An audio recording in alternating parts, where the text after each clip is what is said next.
these are notes on sex-linked traits, or why men are more likely to be colorblind, bald, and have hemophilia. So this is the human genome, and in it we have 23 pairs or 46 total chromosomes. And so these 46 chromosomes are in pretty much every single one of our cells. There is an exception to that, and I will get into that in the next set of notes on meiosis. But of your 23 pairs, you got one of each pair from your mom and one of each pair from your dad. And as you can see, they're pretty similar in size because they carry the same genes. So this is how you get your two copies. So like, let's take this chromosome pair 3 here. And I'm totally making this up. I have no idea off the top of my head what's on chromosome 3. You can look it up if you want. But let's say right here is the gene for being able to roll your tongue. So that would be the copy you get from your mom. And that in the same place on this chromosome would be the copy you get from your dad. And that's how you would have your two copies of that gene. You'll notice there's one exception, and that's in the 23rd pair down here. And the 23rd pair are called the X and the Y chromosomes. And those are the chromosomes that determine your biological sex. So if you have two X's, you are genetically female. If you have an X and a Y, you are genetically male. So all individuals have an X chromosome. I would say half of all individuals have a Y chromosome, the half that's genetically male. But and then certainly there are.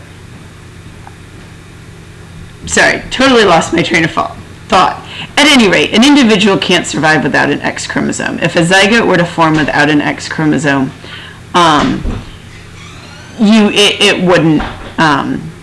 it wouldn't develop into a baby. So traits on the X chromosome are said to be sex-linked.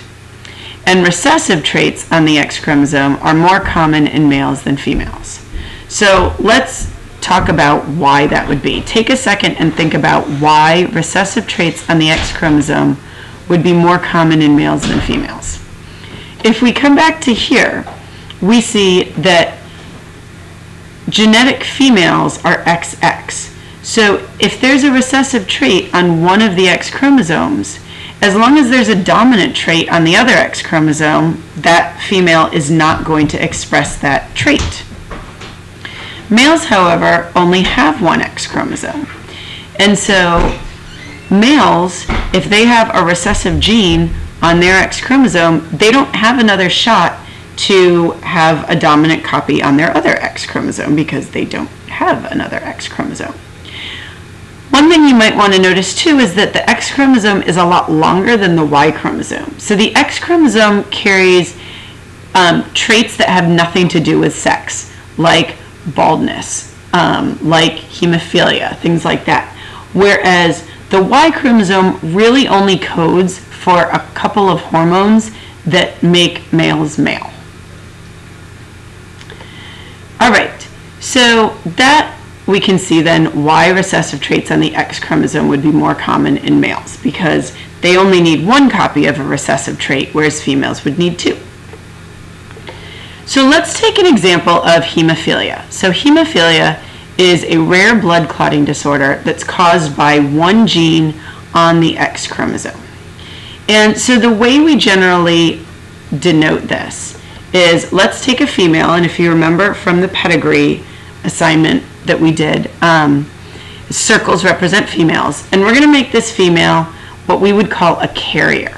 So we have our two X chromosomes, and then on her X chromosome she has a capital H on one, and on the other chromosome she has a lowercase h. So she doesn't actually have hemophilia. She's simply a carrier for it, in that she could pass on the X chromosome with the little h. Now, let's say she has children with a man who does not have hemophilia, which is far more likely in society than having hemophilia. So he has the capital H on his X chromosome, and then he has a Y chromosome. So let's set up the Punnett square. So she has a 50% chance of passing on her X with the big H and a 50% chance of passing on her X with the little h. He has a 50% chance of passing on his X with the big H and a 50% chance of passing on his Y. Now, looking just at X's and Y's, we can now tell why in society we should have about 50% genetic females and about 50% genetic males, because this Y is going to be in half of these boxes, giving us 50% genetic males. So here, in this box here, we would have X big H, X big H. In this box here, we would have X big H, X little h from this one here. In this box here, we would have X big H from here, Y. And then in this box here, we have X little h, Y. So what we have overall is we have two girls. Neither one has hemophilia because they both have a capital H, but one is a carrier. This one here is a carrier of the disease, meaning she could pass it along to a son or daughter. In the male half, we have two boys and one has hemophilia. So this one here is hemophilia, and he of course could pass that along to a daughter. Notice he wouldn't be able to pass it along to a son because he's only passing on the Y gene to the Y chromosome to a son. So if he were to pass on this X gene, he would pass it on to a daughter. And in fact, any daughter he had would get that hemophilia gene. But this explains why men are more likely to get a sex-linked trait, but it also shows how a woman could get a sex-linked trait. So if a man had hemophilia and he had a child with a woman who was a carrier, then they would have a chance of having, they would actually, of their girls, they would have a 50% chance of having a girl who was X little h, X little h. And so that certainly is how there are women out there who are colorblind, there are women out there who have hemophilia, there are women out there who have what we generally call male pattern baldness, which is sort of unfair to those women. So let's look at carriers in a pedigree chart. So this is Queen Victoria's pedigree for hemophilia. So Queen Victoria's family, way back when, actually managed to spread hemophilia all around Europe.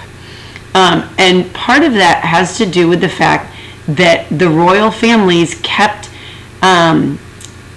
marrying each other to keep property and to keep wealth within the royal families. And so you ended up with all of these hemophiliacs within these royal families all across Europe. So it all started here with Queen Victoria, who was a carrier. And this is kind of a new symbol that we've seen on a pedigree. So we have here, we understand these, you know, the open circle and the open square are without hemophilia. And the closed square is with hemophilia. And then the carrier is half open and half closed. And so she's not going to display the trait, but she is a carrier of it. And oftentimes you see this anytime you have anything that's heterozygous. So if you're tracing tongue rolling in a family, then you may do the heterozygous individuals as half filled and half not. And that just gives you more information. Then you also don't have to continually write out the genotypes because you understand, oh yeah, that's heterozygous. So you can see Queen Victoria here, you know, she married Prince Albert, and they had all these kids. And I want to say that it was first noticed, so Leopold obviously had hemophilia, and he died at a pretty young age, but not before he could get married and have a child, and so he fathered Alice. And as we talked about earlier, the only X he has to pass along is that that hemophilia X, or the X with hemophilia. So that meant Alice had to be a carrier. And so then Alice, as you can see, fathered at least one son, that ended up having hemophilia.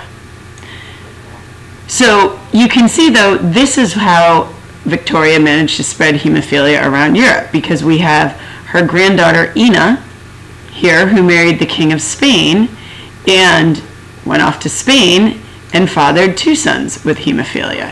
Here we've got Alexandra marrying the Tsar of Russia. We have no idea who these girls are, or perhaps anything about them, whether they were carriers or not, but we do know that Alexandra had a son with hemophilia. We know that Irene then, who was a carrier, married the Prince of Prussia and fathered 2 sons with hemophilia, and so on and so on. And you can actually find pedigrees that are like twice as complex as this one regarding Queen Victoria's pedigree for hemophilia. I really wanted to show it to you mostly for the carrier information, so that if you end up doing a project where you're making a pedigree, you understand how you could do a heterozygote. Please feel free to put any questions you have on the website, or you can ask tomorrow in class. Have a good day.